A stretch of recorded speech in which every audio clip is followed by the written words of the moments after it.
Une petite éclaircie dans un ciel bien sombre ces dernières semaines.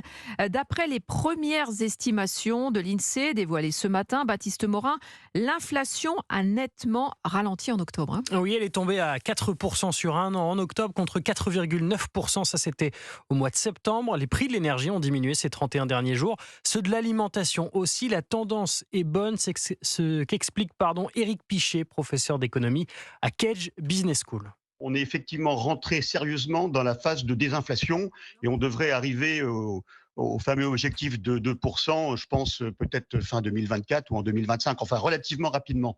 Vigilance sur un point, les premières données de l'INSEE montrent aussi une augmentation des prix pour les services, notamment dans les transports. C'est l'effet des hausses de salaire et ça, c'est une inflation, on le répète souvent ici, mais qui ne refluera pas.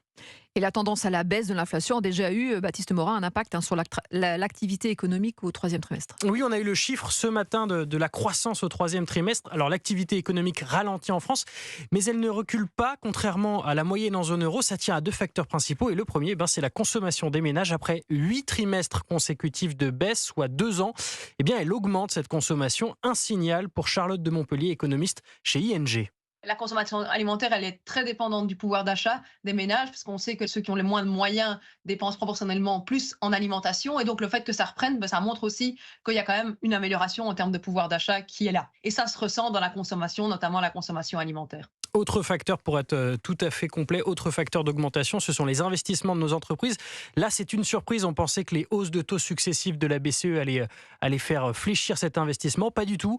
Ils sont assez dynamiques au troisième trimestre. C'est sûrement un effet de rattrapage après des trimestres plus compliqués. Et là, attention, les économistes mettent en garde. Ce n'est qu'une question de temps avant que les hausses de taux n'aient totalement infusé dans l'économie française. Merci Baptiste Morin, chef du service économie d'Europe 1.